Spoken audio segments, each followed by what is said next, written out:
I have an unorthodox way that I choose a pattern. Come join me and I'll show you what it is.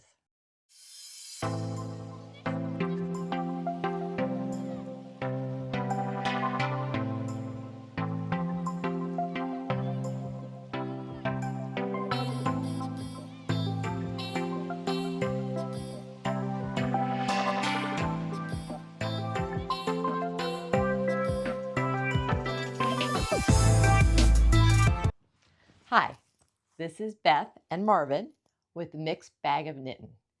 If you've not been here before, welcome. And if you're coming back for another visit, thank you so much for coming back. I hope you've enjoyed what you've seen before, and I hope you'll enjoy what we're doing today.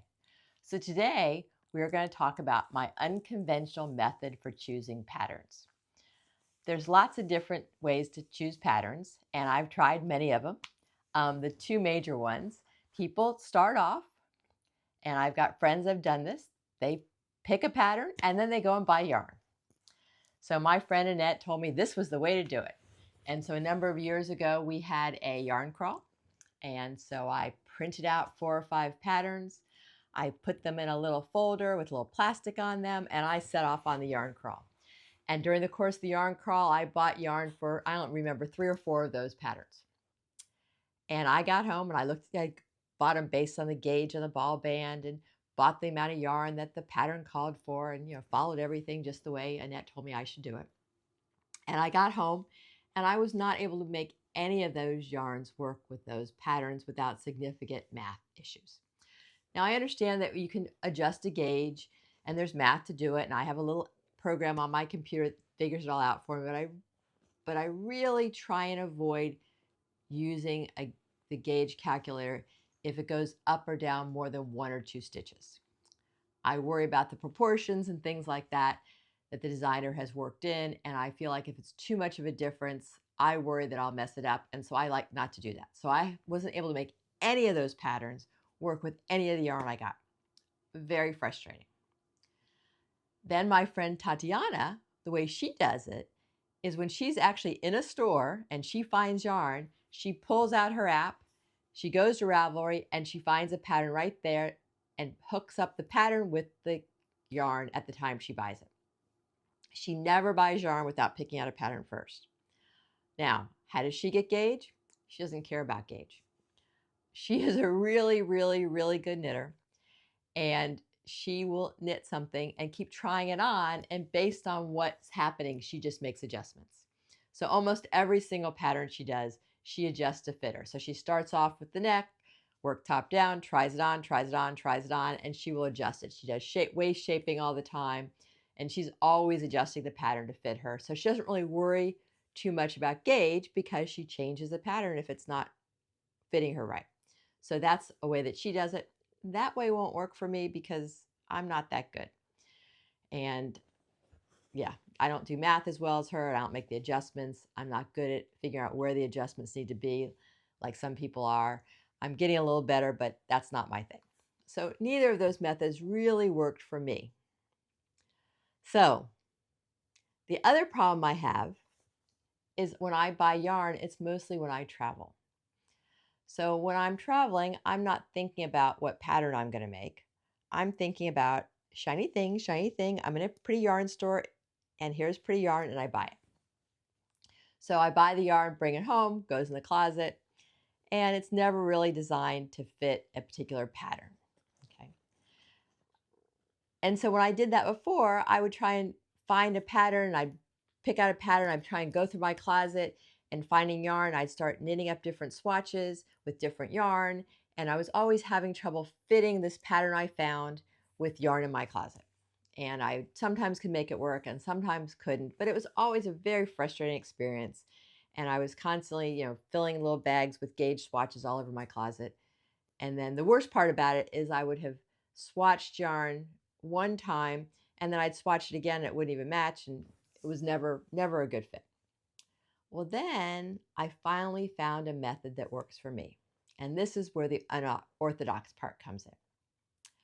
What I do now is I pull the yarn out of the closet that I want to work on. And I look at the ball band, figure out what gauge they recommend, and I start with the gauge there. Then I normally go up one needle or down one needle, depending on how that fabric looks. And I often will do 3 separate gauge areas, and I'll do 4 inches, do a row of purl to separate, do another 4 inches, and that way I can see the difference. And why I do that is I want to find the material I like. I want to see how the yarn knits up and which one is the right drape, texture, whatever it is that I like. You know, one of the things that I'm constantly aware of is our San Diego weather. So I'll try and do things that maybe are a little looser if I can get away with it, a looser gauge. Now, sometimes the yarn doesn't look good with a looser gauge and I need to tighten it up. So I do these 2 or 3 gauge swatches, and then I pick the one I like the best. Now I'm ready to start. So once I pick the one I like best, then I know what the gauge is. So there's no gauge swatching after I pick the pattern. I have a gauge swatch. So let's pretend it's 24. The next thing I do is I go to Ravelry and I go to the pattern section. And if you look at the pattern section, there's a place for advanced search. So I click on that. And at the top of that screen, you'll have a search bar. And I type in the word gauge. And when you type in the word gauge, you kind of get a drop down that gives you a choice of inches, centimeters, or yarn weight. I click on the inches. I put in the gauge I want. So in this case, it'd be 24 to 24. And I click on that. Now Ravelry is going to search for patterns that have that exact gauge. Now I also go through and do the other filters that are important to me. Obviously, I want to click the filter that says knitting. I click the filter for clothing, depending on what kind of clothing I'm making. If I'm trying to make a summer top, I will add summer tops and sweaters because I find that when you do pullovers, you sometimes will get tops also. So I click both of those. I also am going to click the type of fiber I'm using. If I'm using a wool, obviously I don't want to have silk patterns come up and vice versa. If I'm using a cotton, natural fiber, non-animal fiber, I want things that are designed for that type of drape and that type of material. I'm also going to filter it by age because I want to make sure I'm not getting a bunch of children's sweaters. I will filter it by language. Every once in a while I forget that one and I'll get some beautiful pattern that I love that's not available in English. I will also often filter by construction. I love top-down sweaters. I hate sewing. So normally I will filter by top-down. I like sweaters that have short rows. I'll add that in. Once I have all those filters in, the next thing I do is I'll filter it by my library. So Ravelry knows what's in my library. And often I buy patterns that I don't use. So for example, there may be some special. If you buy 3 patterns, you get a discount. And so I wanted to buy 1 pattern from that designer. Next thing I know, I'm buying 3 patterns. So I'll have things in my library I've never used. If you haven't used this feature, it's really cool. The other thing about that library feature that I learned with Ravelry that people were making fun of me because I was so excited when I figured it out is I have a bunch of books on my bookshelf that have patterns in them. Often I'll go to my library, they have a used book section and they have sales for the used books, and I often find knitting books in that section and I'll add them to my library. Well, you could actually go into Ravelry, type in the name of the book, and now Ravelry knows you own that pattern. So when you do a search, that pattern comes up as one you own and you don't forget about the ones that are on your bookshelf. So that's really cool. So the first place I start my search is patterns I already own and see if there's something that sparks my fancy. If not, my next stop is my favorites. Patterns that have already sparked my fancy, but I haven't knit for one reason or the other. I haven't purchased, but I want to knit them. There's something that I liked and they're there in my favorites. Normally I can find something in one of those 2 places. If not, I go down the rabbit hole of the wide world of Ravelry patterns, so I find something I like, matches the gauge. I don't have to do a gauge swatch now. I already know my gauge. I know the fabric's going to work for me. I buy the pattern and I'm off to the races. This has worked great for me. Solved all my gauge issues. Now my sweaters fit better and the stress of meeting gauge is gone. The only time I still have that stress now is when I'm doing a test knit and it has to be the exact gauge and I'm trying to find yarn like I did in the old days of going through my closet and finding yarn that matches the gauge. So I'm doing it the other way, which is still very frustrating, but I do that for the test knits because obviously that's crucial. But this way is so much easier. The other thing it helps me do is one of my rules or issues I impose on myself is always having one project on the needles that's older yarn. My view of the world is I bought that yarn, I liked it for a reason, it's in the closet. I need to avoid just using the shiny new yarn. So I always try and use something that's in the old stash category. And this has worked great. So one of the things, for example, about 3 or 4 months ago, I went to the oldest yarn in my stash, which was what I have on now, okay? It was brown. It'd been there for a long time. It looked very blah. I remember thinking over and over, why did you buy this yarn? My guess is it was on sale, or I may have been in some little yarn store and I was trying to buy something. I bought it and was not inspiring me. No matter how many times I pulled it out of my stash, it never inspired me, but I was determined I was going to knit this, so I knit up a gauge. I called it what I call a punishment knit. I got that term from my friend Annette, who does punishment sweaters, and that's when she has a sweater she doesn't really like, but she makes herself wear it around the house because she knitted it. When I don't like them, I give them to friends. But this was kind of a punishment knit, and I was determined to knit through this yarn, whether I liked it or not. I found a Isabella Kramer pattern, Yume pattern. I'd done it before. I liked it. She does great patterns, very well written, easy to follow. This yarn is the Dale Garn SVALE. It is discontinued. Obviously, it's because it's been in my stash a really long time. It's cotton, rayon, and silk. So I knit this pattern.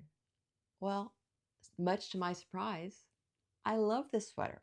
It's one of those ones that I wash and I wear, and I wash, I wear. I think the fit's great. I love the material with the silk in there, and the color is even nice. I wear it with khaki pants. I wear it khaki shorts, things like that. It's a great little t-shirt for the summer. The weight is perfect, and I fell in love with it. So here I forced myself to make a sweater that I didn't think I would like at all, and I fell in love with it. So you never know. So use that old yarn. A couple other examples I want to give that I've done this method with that's worked really well is I did the boar sweater. And this is by Tonki. I might pronounce this wrong, but we'll put it up in the screen. And the last name is Hodne. And I used the Plymouth yarn Johan. Also discontinued. Are you seeing a pattern here? Been in my pattern in my stash for a long time. It was kind of this variegated thing. I was worried about how it was going to pull. Wasn't that excited about. I did the boar sweater. It came out great. Another one, the same kind of thing that I was like forcing myself to use it, and I really like it. It's a great fit, and the yarn worked really well with that pattern. Next one I did was Dryades by Erna, oh my gosh, Polendenko. Definitely I'll have to read that one because I'm sure I'm butchering that name. And this was Noro Sonata in purple that had been in my yarn stash for many years. I'd bought it at a yarn store that went out of business, and it was just felt kind of funky. That is such a nice, soft cotton blend. It is so light. It's a perfect yarn for San Diego.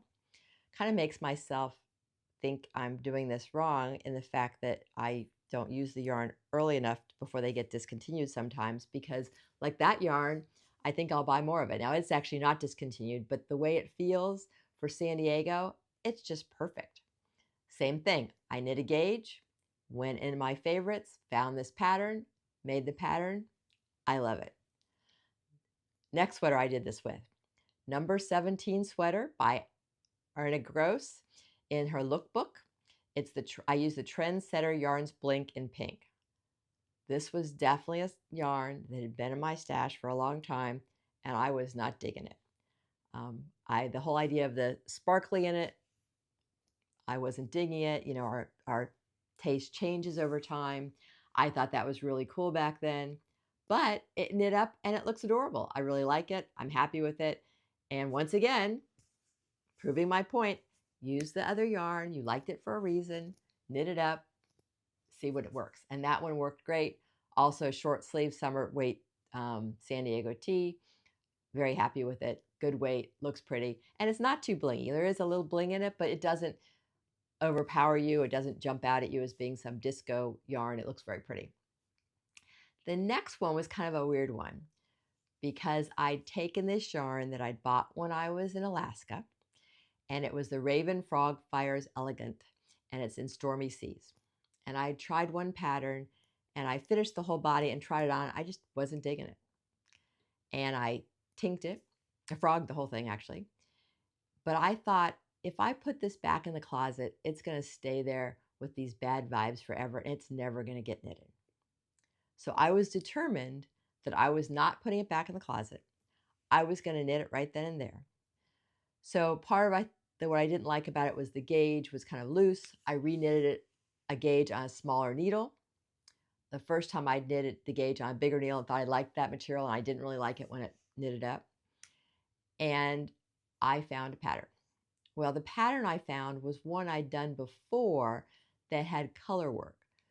And so it was called the Intersecting Tee by Rachel Isley. So clearly this was not going to be a color work pattern. It was a variegated yarn. But I wanted a pattern that I knew would fit, I knew would like, because I wanted to be able to use this yarn. I wanted the yarn to fit, and I wanted a sweater that I wanted to keep because the yarn was so soft and so pretty. I didn't want to have another mistake. So what I did was I basically modified the pattern. I did the pattern, but I didn't do the color work. And I did, instead of just doing the stocking knit, I did some broken rib up in the top to kind of give it a little bit of pattern. But I used the outline of the sweater and the pattern to come up with the sweater because it was based on that gauge. And that one came out great. Very happy with that one. Didn't go back in the yarn closet. It went in my closet, and it gets worn on a regular basis. Looks great with jeans and blue pants. Another one came out great. Most recent one I did, the Ingrid Top by Gregorian Fibers in Stacy Charles Fine Yarns, Nina Blue. Yes, also discontinued. This one also was, after the brown was gone, the oldest yarn in my closet. And love this one. Made a cute little sleeveless tank. It's going to be perfect for San Diego. It's going to be worn coming up soon. Next weekend, I'm going away for the weekend with the family. And it's still summer, and it's going to be a perfect top for that. Once again, old yarn in the closet, used it up. This method is a great way of doing that because you're not going the other way where you're trying to find yarn to match. When I did the other way, one of the other things I found is I tended to go towards the newer yarn because I knew what was there. It was fresher in my mind. Oh, I just bought that yarn. This gauge will fit, blah, blah, blah. And it didn't encourage me to use the older yarn. And I really want to use the older yarn. I really want to push myself to do that. So I think this method really works for that. It takes away the whole stress of getting gauge. Now, even when I do this, I still remeasure gauge because one of the things I know is that sometimes if I knit for a while, I'll either loosen up or tighten up depending on what type of yarn it is. So even when I know that it's a certain gauge, I've picked out the pattern for that gauge, before I divide for the sleeves, I'm normally going to remeasure a gauge again to make sure there's nothing a little off. If my gauge is a little tighter than I thought, I may want to adjust before I separate for the sleeves. If it's a little looser, I'm going to adjust for that because oftentimes a 4-inch gauge still is not going to tell you everything you didn't know, because I find once I'm using yarn for a little bit, I become more used to it and my gauge will often change. Not always, but sometimes change. And I know that for some people, gauge is a dirty word, but before I was such a gauge addict, I had a lot of sweaters that didn't fit that good. I would buy the yarn, look at the ball band, use the needles the ball band told me, and sometimes the sweaters fit well and sometimes they didn't. So to me, if you're going to put that much effort in, spend the extra time doing gauge. It's also kind of a fun thing for me when I'm not allowed to cast on a new sweater because I already have 3 on my needles and that's my limit. It gives me a way to kind of get started about the next project. And so I'll do a gauge swatch with different needles, and it gives me a little excitement about what my next project is, encourages me to finish what I'm working on, and that's kind of fun, and it obviously is very productive. So do a gauge, find a pattern, see if this method works for you. So if you've been one of those people that was having some of the same problems I have, maybe this will be a good way for you to move forward and make your sweaters and your patterns and your yarn all fit together. If you have a different way of picking a pattern and picking a yarn, put it in the notes. I'm sure everybody would love to see your method. We're always looking for a way that fits our personality best. So if you have a different idea, I'd love to hear about it and we can talk about it. If you've enjoyed this, please like it, subscribe, and come back. Hopefully, you're enjoying these types of videos. I try and put something up every week. Sometimes it's travel, sometimes it's like this, the kind of weird things I do and how they're different sometimes than what other people do. And if you like it, come back and see Marvin and I. Have a great day.